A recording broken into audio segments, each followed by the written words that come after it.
Je ne crois pas que l'humain d'aujourd'hui est plus mauvais que l'humain d'hier. Par contre, je crois qu'il est beaucoup plus perdu. Ce qui manque à ce monde, c'est pas l'argent, c'est même pas ce qu'on appelle le sens.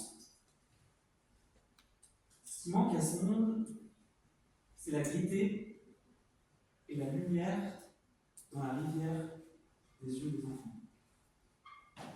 Ça fait bon. Ouais, je salue. Je m'appelle Antonin Schlerch, j'ai grandi en Haute-Savoie, dans un petit village qui s'appelle Tras-sur-Arly. En gros, dans ce village, il y a plus de vaches que d'habitants. Pour vous situer, c'est à côté de Megève. Et chez nous, quand tu sais marcher, donc quand tu as 2 ans et demi, 2 ans, 3 ans, on fait soit du hockey, soit du ski, soit les deux. Et moi, j'ai choisi les deux jusqu'à l'âge de 10 ans, au moment de choisir. Ça, c'est moi, un petit peu que vous voyez. J'ai joué au hockey sur glace de 3 ans à 12 ans, et à l'âge de 12 ans, on était obligé de déménager dans le sud-ouest de la France, dans un petit village qui s'appelle Castéra-Verduzan dans le Gers. Et à Castéra-Verduzan dans le Gers, il n'y a pas de patinoire. Du coup, j'ai dû arrêter le hockey, mais j'ai continué à rider, j'ai continué à faire du roller, du skateboard et du ski, jusqu'à l'âge de 23 ans, où à la faveur d'un échange universitaire, j'ai repris le hockey pour m'amuser. Et en rentrant en France, j'ai réussi à me réengager pour jouer en division 4, puis l'année d'après en division 3, puis en division 2, et j'ai même fait quelques entraînements avec une équipe de division 1. Le hockey sur glace, c'est un sport qui joue à 5 contre 5. C'est un sport qui est très véloce, qui nécessite de la puissance, qui nécessite de prendre des coups, et aussi beaucoup de cardio. Du coup, il joue à 5 contre 5, mais les joueurs restent 45 secondes sur le terrain, puis 45 secondes, et puis 5 au 30, 45 secondes après, et puis 5 au 30, encore 45 secondes après. Il y a donc 3 lignes de 5 joueurs. Le rôle de la première ligne, c'est de marquer des buts. Le rôle de la deuxième ligne, c'est de marquer des buts, mais un peu moins. Et le rôle de la troisième ligne, c'est de défendre contre la première ligne adverse, donc contre la ligne qui marque des buts. Un match de hockey dure 60 minutes. La troisième ligne joue environ 5 minutes. J'étais troisième ligne pendant 10 ans. 5 entraînements par semaine, jusqu'à 15 heures de déplacement en bus couchette tous les week-ends. Et si ça ne suffisait pas, quand on gagne les matchs, c'est jamais grâce à moi. Par contre, quand on perd les matchs, c'est toujours de ma faute. Je ne fais pas un réseau. C'était pas évident. Ça a duré 10 ans. 10 ans jusqu'au jour où je me retrouve dans un bar avec des copains. C'est souvent cool. Et il y en a un qui s'appelle Robin, qui me pointe du doigt à la télé, et je vois ça.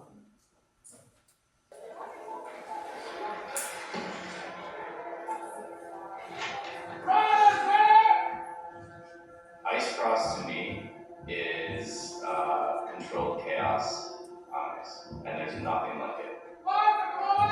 As soon as you get into the game, obviously everyone is cold, like everything is silent. That's probably the most peaceful time you'll ever experience in life.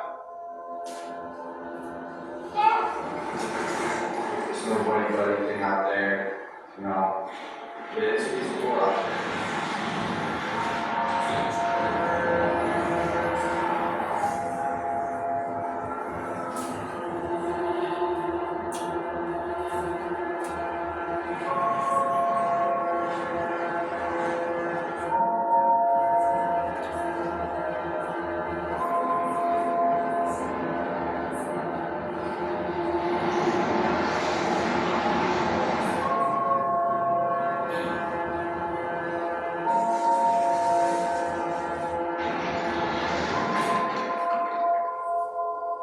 Ça, c'est du ice cross. On descend à 4 par 4. On prend environ 30 décisions en 1 minute. Il y a des virages serrés, des bosses. C'est un sport qui est mixte. Robin, il pointait du doigt ce dont j'avais besoin et ce qui me manquait sur les 10 dernières années. Aujourd'hui, je suis médaille de bronze au championnat de France et j'ai entamé ma première saison internationale l'année dernière pour prendre la 35e place sur 195 riders et on a gagné une médaille d'or par équipe avec mes deux potes, Lucas Angler et Jacob Belander. Et surtout, je suis heureux. Et ça, c'est le plus important. On va faire un peu de cuisine. Parce qu'en général, quand un plat est bon, on essaye de comprendre la recette. Enfin, c'est ce que je pense. Je suis passé par plusieurs étapes. La première étape est donc une bonne grosse dose de frustration. Vous savez, dans un gros saladier, on met la bonne grosse dose de frustration. Ensuite, j'avais quand même une expertise, une compétence, peut-être le patinage. Tous les coachs, depuis 10 ans, disaient que j'étais le meilleur patineur de l'équipe. Mais j'avais ce besoin que je ne trouvais pas, qui était de réussir à exploiter mon potentiel. Robin, quand tu as du doigt, donc mon besoin. Et ensuite, je suis passé à l'action, j'ai pris mon téléphone et j'ai appelé la Fédération internationale. Toujours en cuisine, il y a plusieurs cuisiniers, donc moi j'ai fait la cuisine là-dessus, mais on peut prendre d'autres cuistots, comme un mec qui s'appelle Frédéric, qui est un ingénieur, et qui, il y a une dizaine d'années, se baladait dans les rues de Paris et était extrêmement frustré de voir les embouteillages avec à l'intérieur de la voiture une seule personne, le conducteur. Il est compétent, c'est qu'il sait coder, et donc il se met à coder une application pour faire se rencontrer les conducteurs de voiture et les utilisateurs. C'est la naissance de Blablacar. On peut prendre aussi l'exemple de ma maman, qui est au 1, 2, 3, 4, 5e rang. Ça va? Ah bah, regardons, je peux dire que c'est quoi? Qui, elle, ses parents ont divorcé quand elle avait environ 14 ans.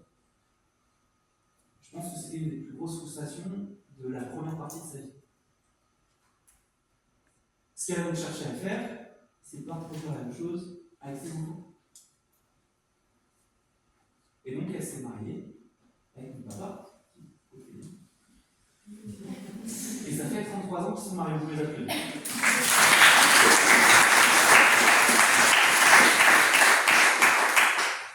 Je suis passé tout à l'heure très rapidement sur le passage à l'action. Lors de ma première course de ice cross que j'ai faite en Russie, voilà le résultat. En fait, je manquais d'éléments. Et lors de la deuxième course que j'ai faite en Russie, je me suis aussi luxé l'épaule. Là, je me suis posé et je me suis dit, ok, tu as besoin de quoi, Antonin, pour être performant dans ton sport? J'ai pris mon téléphone, j'ai noté me faire opérer de l'épaule, j'ai noté avoir un préparateur physique et avoir un préparateur mental.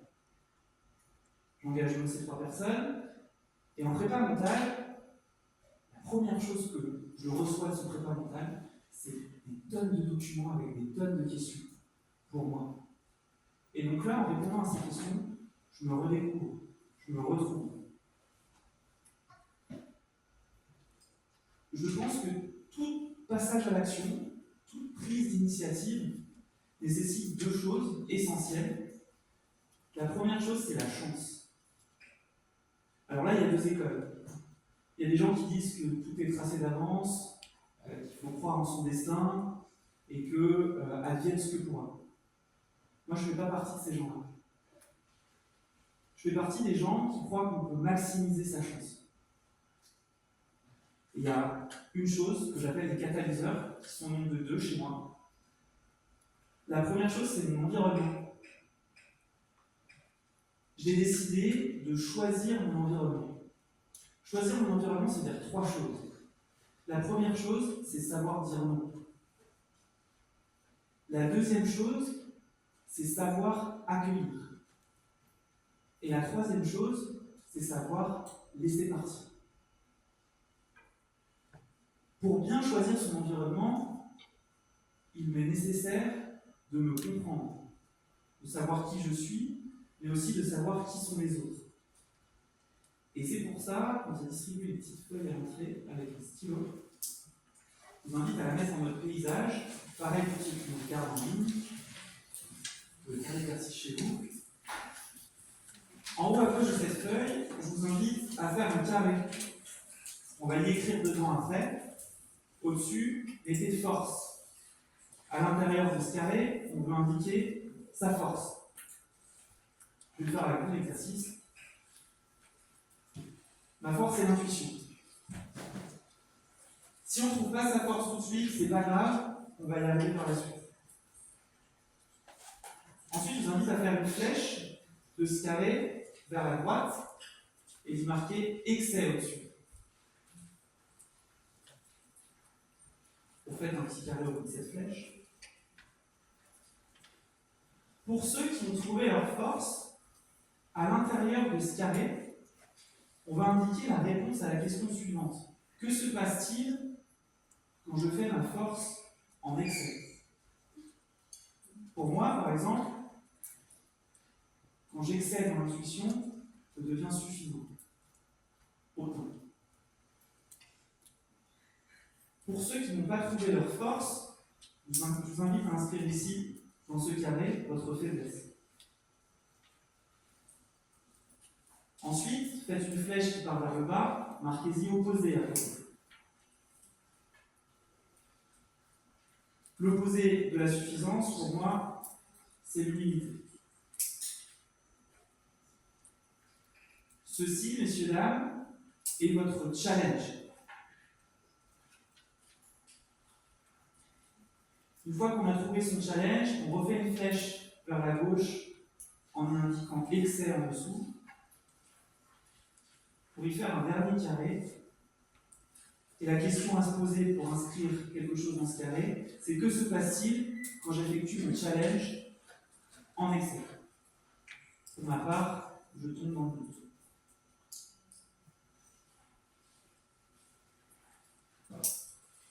Pour ceux qui n'avaient pas trouvé leur force au début, vous allez pouvoir maintenant la retrouver en traçant un trait vers le haut, en y marquant opposé. Il y a de fortes chances que votre force soit l'altruisme. Ceci, alors j'ai rien inventé, il s'appelle le carré d'Hoffmann. C'est un outil pour permettre de comprendre comment magnifier sa force en utilisant son challenge, sans tomber dans l'excès, au risque de tomber dans son allergie ou dans sa faiblesse. En fait, ce carré d'Hoffmann, c'est notre équilibre.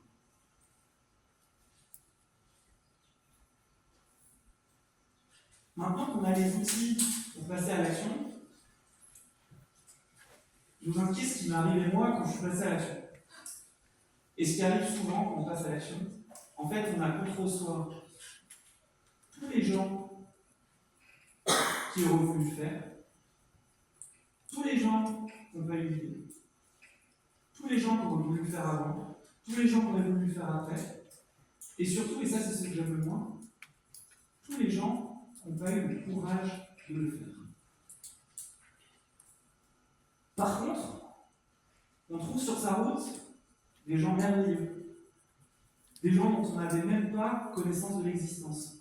On retrouve des anciens amis, des vieilles connaissances. Et au-delà de tout ça, quand on va chercher loin dans sa frustration, on redécouvre ses rêves, mais encore plus, on les accomplit sans même s'en rendre compte. Vous vous rappelez de ce petit gars-là?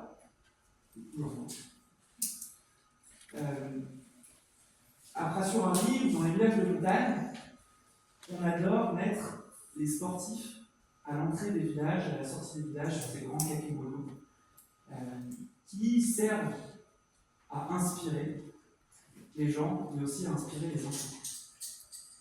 Quand j'avais cet âge-là, et jusqu'à l'âge de 10 ans, et que mon père m'amenait aux entraînements de hockey, je regardais ces sportifs et je les admirais tellement que je n'osais même pas rêver être à leur place. Vous laissez ce truc. Je n'osais même pas rêver être à leur place. Traction Army est mon premier sponsor qui m'a suivi depuis l'année dernière, parce que j'ai commencé de la science l'année dernière.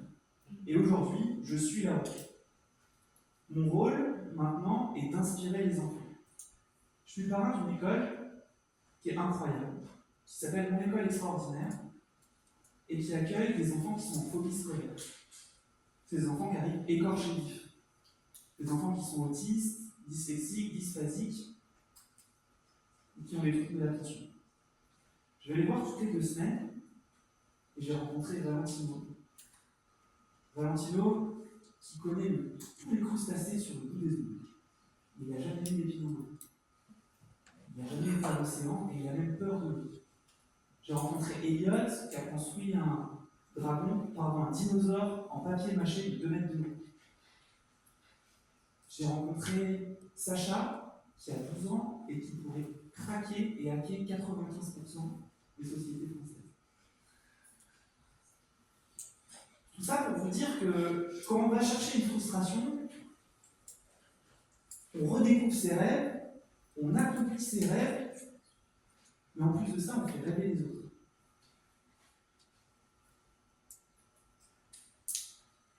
Et j'aimerais vous donner un petit coup de pouce. En sortant de la conférence, quand quelqu'un vous demande, quand votre pote, votre copine, votre copain, votre papa, votre maman, votre grand-mère vous demande qu'est-ce que vous voulez faire, qu'elle vous propose soit d'aller au chinois, soit d'aller au kebab, soit d'aller à la brasserie du coin, s'il vous plaît, ne répondez pas comme tu veux. Choisissez. Parce que choisir, c'est certes renoncer, mais choisir, c'est aussi avancer. Je m'appelle Antonin, merci.